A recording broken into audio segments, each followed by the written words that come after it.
Happy birthday! What are you, 43? Hey, don't have no worry. You still appeal to me. Who's this, the Easter Bunny?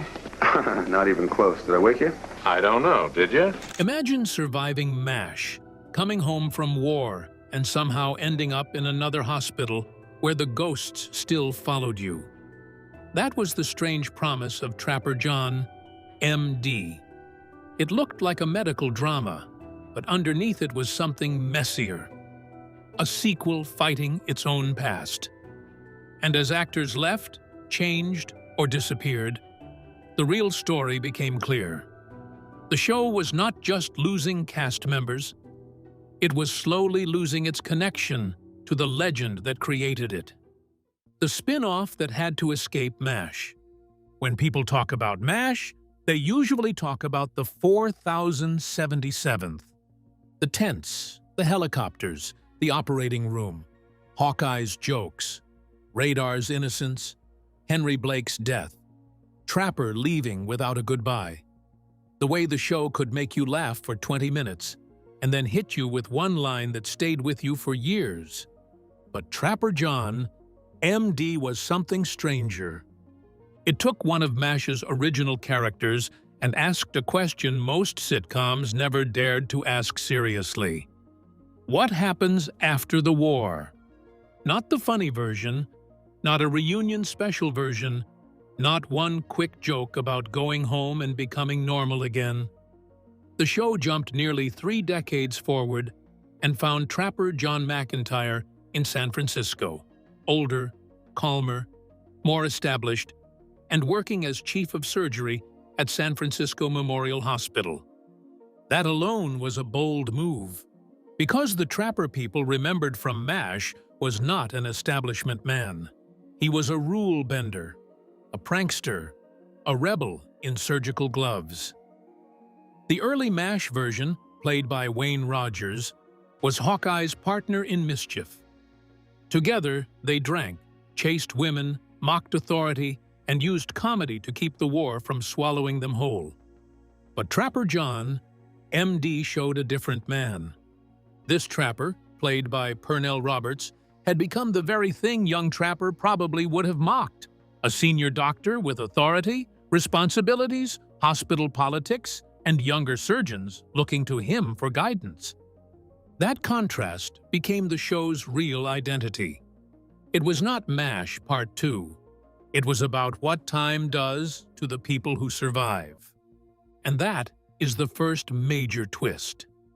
The show was sold through the memory of MASH, but to survive, it had to become something else. It could not keep living in Korea. It could not bring back Hawkeye every week. It could not depend on helicopters and war tents forever. It had to turn Trapper from a wild young surgeon into a complicated older mentor. That was risky. Some MASH fans came expecting the same tone.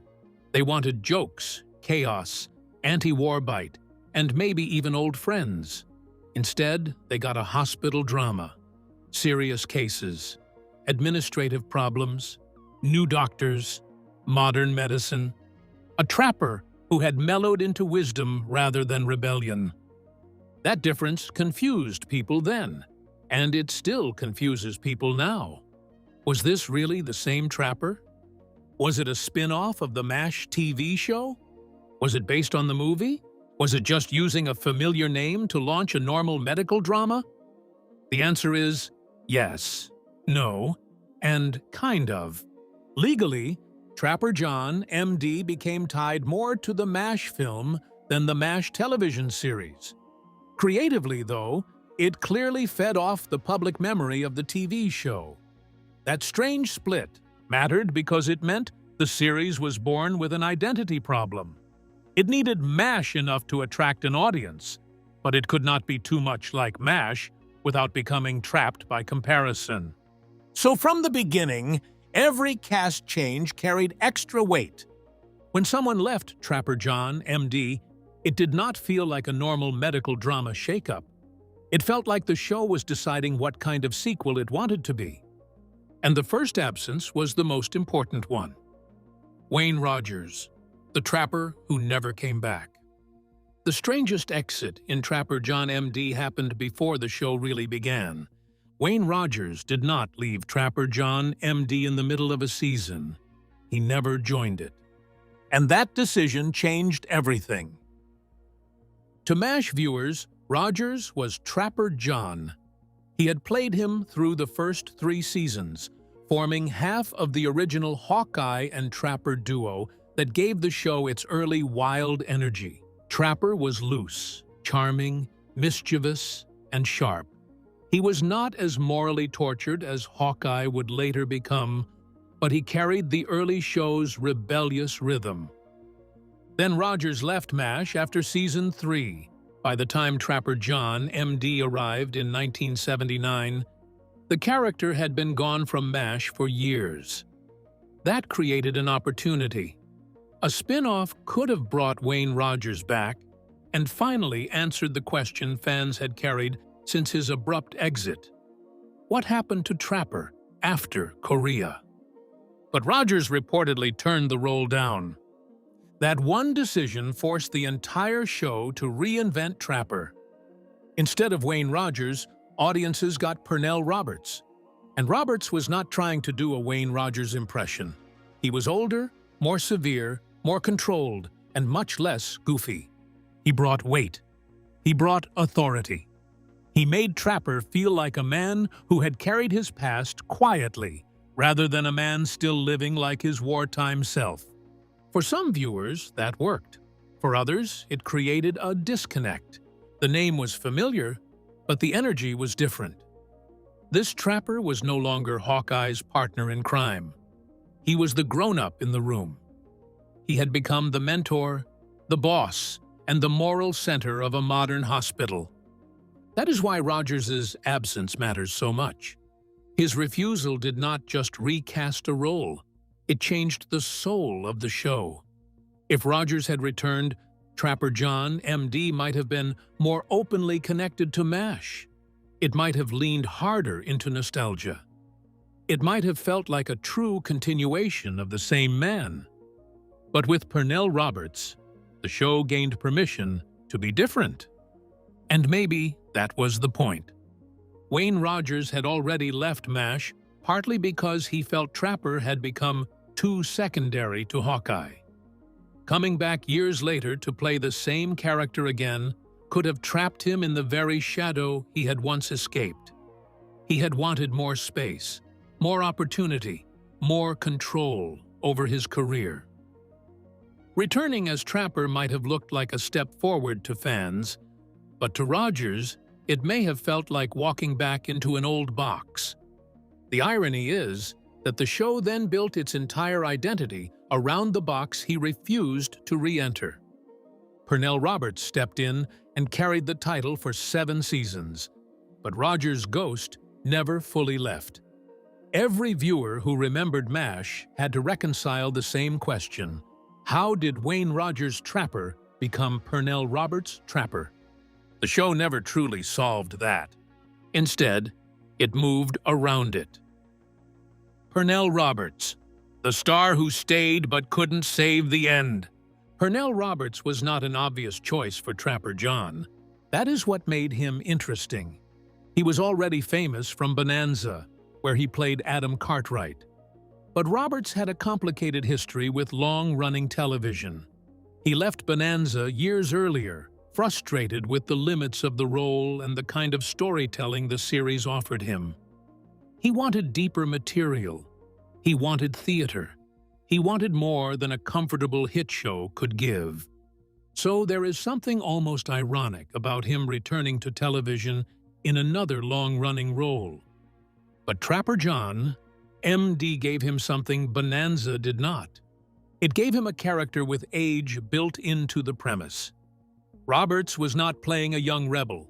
He was playing a man who had already been through war, already aged into authority, and now had to decide what kind of doctor, mentor, and human being he wanted to be in the second half of his life. That suited him. His Trapper was calm, thoughtful, occasionally stern, and quietly compassionate. He was not built for punchlines the way Wayne Rogers' Trapper had been. He was built for hospital corridors, difficult diagnoses, moral arguments, and young doctors who needed guidance. In many ways, Roberts became the opposite of the problem that sank some spin-offs. He did not try to recreate the old show. He made a new one. And that is why Trapper John, M.D. lasted longer than many people remember. It ran 7 seasons. It earned Emmy attention. It developed a loyal audience. It was not just a forgotten side note in the MASH universe. For several years, it was a successful Sunday night medical drama with its own cast, its own rhythm, and its own identity. But Roberts's role also created a structural issue. Trapper was the title character, but the show worked best when he had someone younger to bounce against. That someone was Gonzo Gates, played by Gregory Harrison. Gonzo was the wild doctor, the Vietnam veteran, the young version of Trapper's old rebellion. He lived in a trailer in the hospital parking lot, pushed boundaries, challenged authority, and carried the modern war trauma that allowed the show to echo MASH without returning to Korea. In other words, Roberts gave the show maturity. Harrison gave it motion.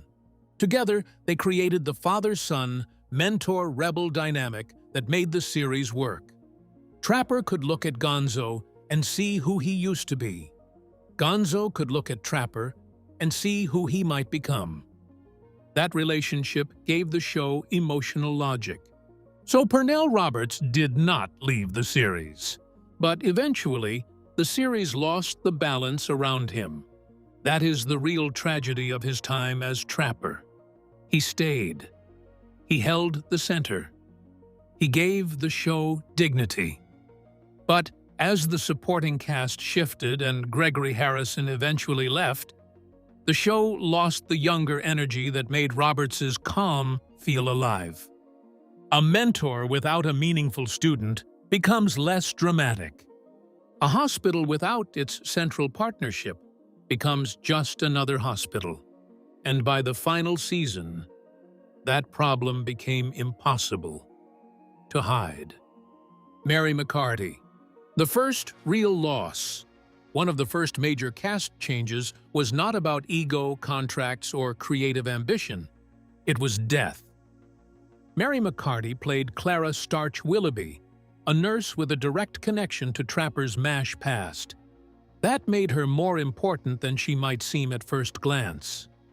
In a show trying to prove it belonged to the same broader world, Starch functioned like connective tissue.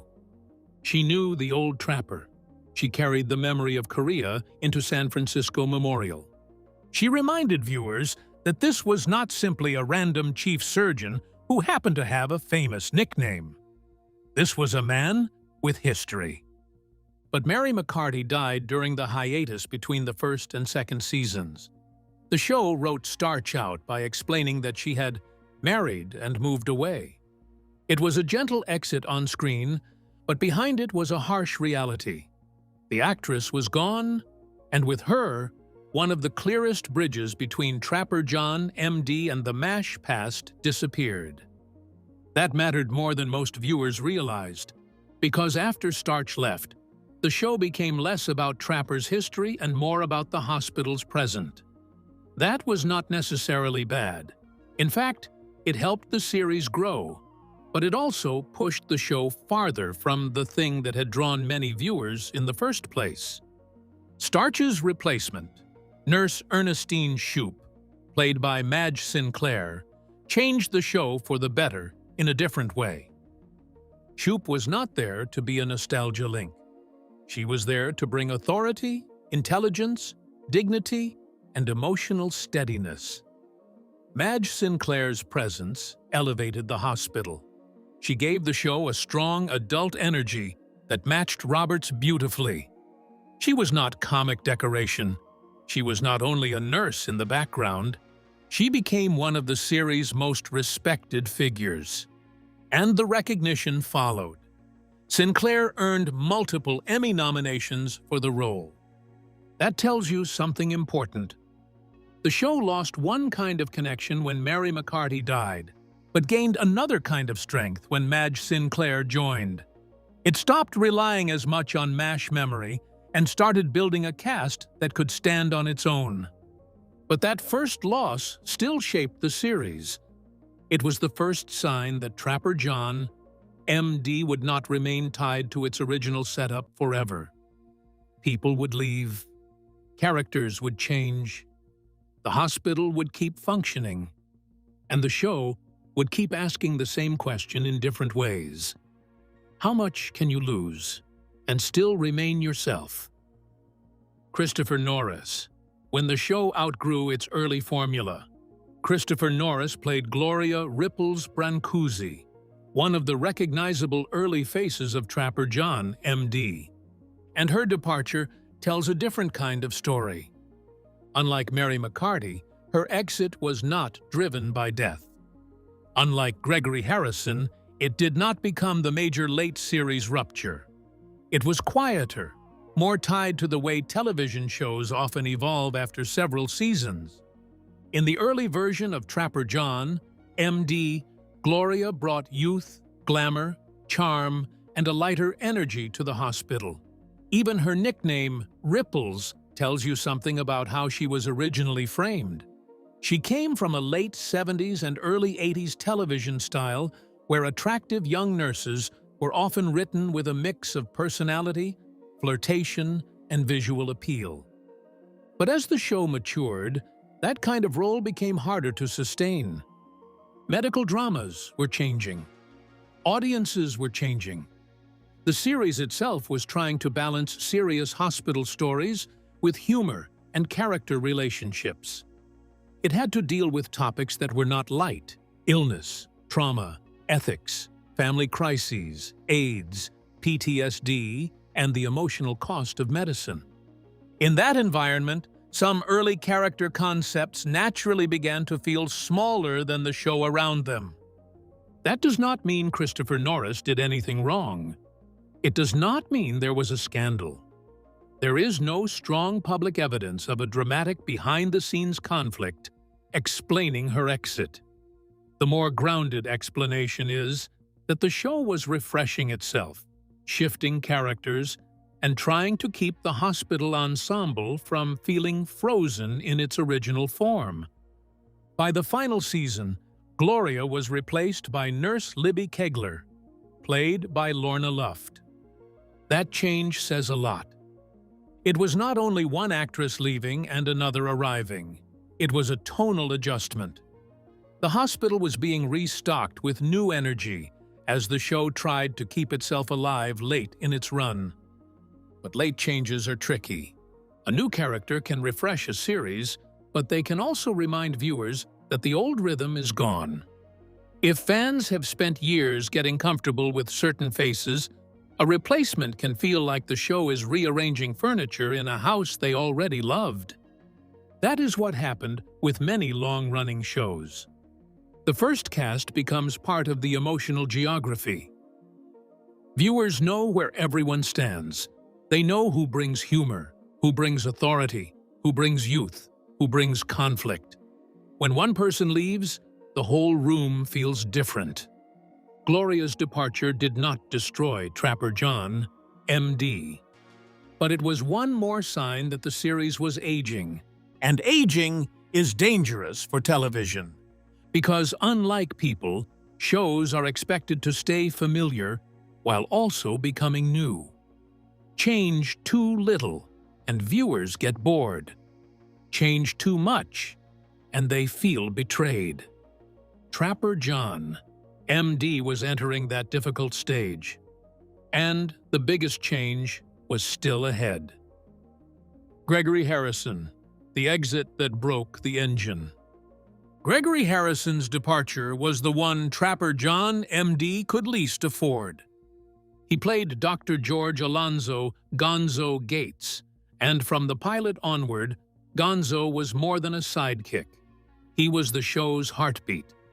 If Trapper was the man who survived one war and mellowed into wisdom, Gonzo was the man still carrying the fire. He had served in a MASH unit during Vietnam, which gave the show a modern echo of the Korean War backstory. He was younger, reckless, charismatic, emotionally exposed, and often stubborn in the exact way Trapper used to be. That made him the perfect foil. Gonzo gave Trapper someone to mentor, challenge, correct, and quietly understand. He kept the show from becoming too calm. He made the hospital feel alive. He gave younger viewers someone to latch onto, while Roberts carried the authority of the title role. That is why his exit hurt. By the 7th season, Harrison left the series. The show wrote Gonzo out through a serious medical crisis. He suffered a stroke, recovered enough to live, but could not return to surgery. That was a strong choice because it struck directly at the character's identity. Gonzo was a surgeon. His confidence, ego, compassion, and purpose all came through his hands. Taking surgery away from him was not just a plot device. It was a character wound. It forced him to face life beyond the thing that had defined him. That kind of exit had emotional weight. Gonzo eventually left the hospital on an extended vacation with Fran Brennan, a woman he had met as a patient. On paper, it gave him a future. It did not kill him. It did not punish him. It allowed him to step away and rebuild. But for the show, the damage was enormous. Because once Gonzo left, the central dynamic changed. Trapper was still there, but his younger mirror was gone. The man who represented Trapper's past, MASH's spirit, and the show's rebellious pulse had exited. The writers brought in Dr. Jacob Christmas, played by Kip Gilman, as a new doctor dealing with his own grief and single father struggles. It was a legitimate attempt to rebuild the ensemble around new emotional material. But late series replacements face an uphill battle. Audiences need time to bond. Writers need time to deepen the character. Chemistry needs time to form. Trapper John, MD, did not have enough time left. After Harrison's departure, the show only had a handful of episodes remaining, with scheduling disruptions and declining momentum. By the end of season 7, it was canceled. That is why Gonzo's exit feels like the beginning of the end. It was not simply that one popular actor left. It was that the show lost the person who made its central idea work. Trapper John, MD, was built around age looking at youth, Korea looking at Vietnam, experience looking at recklessness, and survival looking at trauma. With Gonzo gone, that conversation went quiet, and the hospital suddenly felt emptier. The late season shakeup. By the final season, Trapper John, MD, was clearly trying to keep itself moving. New faces arrived. Lorna Luft came in as Nurse Libby Kegler. Janice Page appeared as Catherine Hackett, bringing a mature administrative presence. Bo Gravit entered as Dr. Andy Pagano, a surgeon and emergency service helicopter pilot. Kip Gilman's Dr. Jacob Christmas became part of the post-Gonzo attempt to refresh the show. On paper, those additions make sense. A long-running medical drama needs new cases, new conflicts, new romances, new hospital politics, and new personalities. Hospitals are perfect settings for cast changes because people can transfer, retire, get promoted, burn out, or move to another department without destroying the premise. But Trapper John MD had a special problem. It was not just a hospital show. It was a hospital show built around a name. Trapper John! And that name carried a long shadow. Every time the series changed, the question became, does this still feel like Trapper's story? Or is it just another medical drama with a familiar title?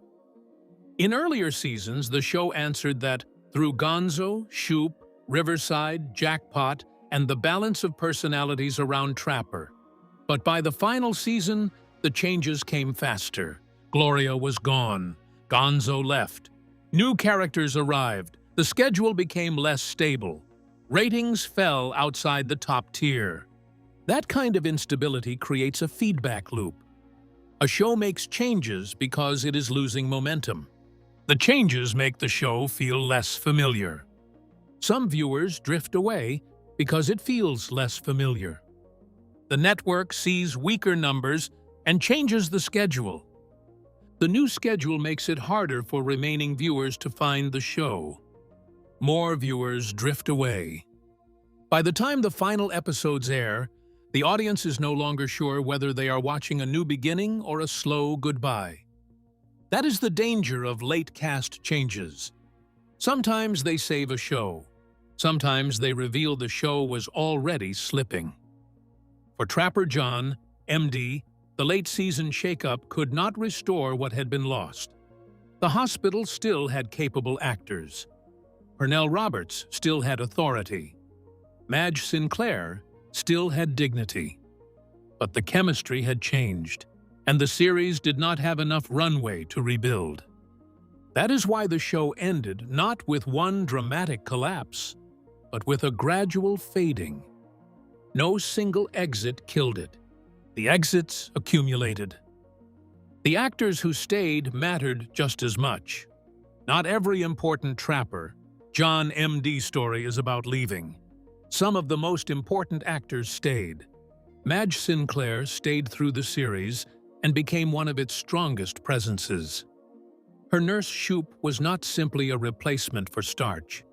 She became the hospital's conscience in a different way. Steady, sharp, competent, and deeply human.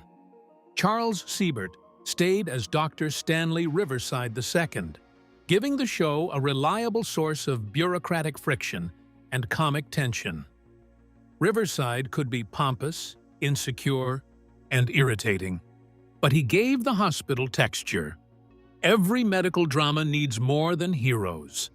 It needs people who create pressure through rules, ego, insecurity, and ambition. Brian Stokes Mitchell, credited earlier as Brian Mitchell, stayed as Dr. Justin Jackpot Jackson, and later went on to a major stage and television career. Timothy Busfield joined later as J.T. McIntyre, Trapper's son, which opened a different generational angle. That was a smart idea, because it brought Trapper's personal life more directly into the hospital.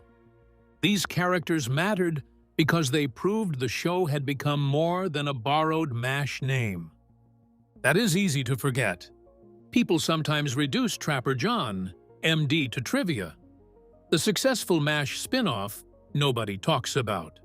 The Legal Oddity, the show where Wayne Rogers was replaced by Pernell Roberts. But for viewers who actually watched it, the series became its own place. San Francisco Memorial had its own staff, tensions, relationships, and emotional rhythms. That is why the exits mattered. You cannot miss a character unless the show built something real around them. The audience missed Starch because she tied Trapper to the past. They missed Gloria because she was part of the hospital's original rhythm. They missed Gonzo because he carried the show's emotional energy. And they stayed with Roberts, Sinclair, Siebert, and Mitchell because those actors gave the series enough strength to stand for years. The actors who stayed also proved something important about the show's legacy.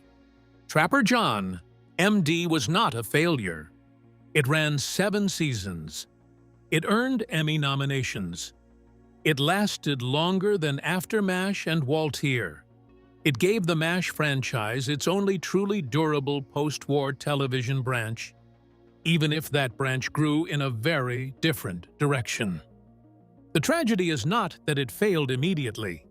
The tragedy is that it became successful enough to matter, then slowly lost the elements that made it distinct. What really happened to Trapper John, M.D.? So what is the real reason these actors left Trapper John, M.D.? The answer depends on the actor. Wayne Rogers never came back because returning as Trapper may have felt like stepping back into a character shadow he had already left behind. Mary McCarty left because she died, and the show had to turn a real-world loss into a gentle off-screen explanation. Christopher Norris's Gloria disappeared as part of the show's late evolution, a creative reshuffle that reflected how the series was trying to refresh itself. Gregory Harrison left in the final season, and his departure removed the younger, restless counterweight that made Trapper's older wisdom feel dramatic. Pernell Roberts stayed until the end, but even he could not save the series once the ensemble around him changed and ratings weakened. That is the surface answer. But the deeper answer is more interesting. Trapper John, M.D., was always fighting time. It was about a man who had survived war and aged into responsibility. It was about a character who had once represented rebellion becoming the authority figure. It was about younger doctors looking at him the way he once looked at the old system. It was about medicine replacing war as the battlefield. Every cast change tested that idea. Could the show survive losing its last direct MASH-era nurse? Could it survive replacing early personalities with new ones? Could it survive without Wayne Rogers? Could it survive without Gonzo? Could it survive after the audience stopped seeing it as fresh? For a while, yes. Then, finally, no. That is the original twist. The actors did not simply leave Trapper John, M.D. Trapper John, M.D. slowly left MASH. First, it left Wayne Rogers behind. Then, it left the war setting behind. Then it left most of the old references behind. Then it lost starch, one of its strongest links to Trapper's past. Then it reshuffled the hospital. Then it lost Gonzo, the character who made the new Trapper make sense. By the end, the show had completed the journey it began with. It had become fully its own medical drama. But in doing so, it lost the strange tension that made it compelling in the first place. It was no longer asking, "What happened to Trapper after MASH?" It was asking, "Can this hospital show survive another season?" And that is a very different question.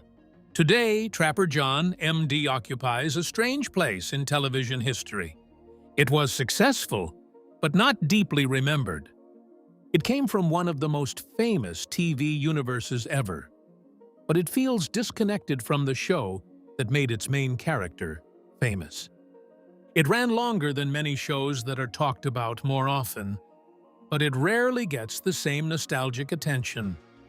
Part of that is because it was not as bold as MASH. It did not reshape television comedy. It did not have a finale watched by a record-breaking audience. It did not produce the same iconic cultural moments. It was a medical drama, and television history is not always kind to solid, long-running dramas that do their job without becoming mythology. But another reason is that Trapper John, M.D., is hard to categorize. MASH fans sometimes do not know what to do with it because it does not feel like MASH. Medical drama fans sometimes overlook it because later shows like Saint Elsewhere, ER, and Chicago Hope changed the genre's expectations, and younger viewers rarely discover it because it is not as easily available or endlessly discussed as the original MASH. That is unfortunate, because the show has a fascinating place in the story of television. It was one of the rare spin-offs that changed genre. It took a sitcom/war satire character and placed him inside an hour-long medical drama. It turned a young comic rebel into an aging authority figure. It explored serious issues while still keeping traces of humor. It let actors like Pernell Roberts, Gregory Harrison, Madge Sinclair, Charles Siebert, Brian Stokes Mitchell, and others build a hospital world that lasted for years. And the exits tell the real story of that world. Not every departure was dramatic. Not every absence came from conflict. Not every replacement failed. But together, they reveal the show's biggest struggle: how to keep evolving without losing the reason people cared in the first place. Outro. The actors did not all leave Trapper John, MD, for the same reason. Some passed away, some moved on, some were written out, and some stayed until the hospital lights finally went dark. But together, their exits tell one story: a MASH spin-off, trying to grow up, stand alone, and survive after the war. Like this video, subscribe to the channel, and comment which Trapper John, MD character deserved a better goodbye.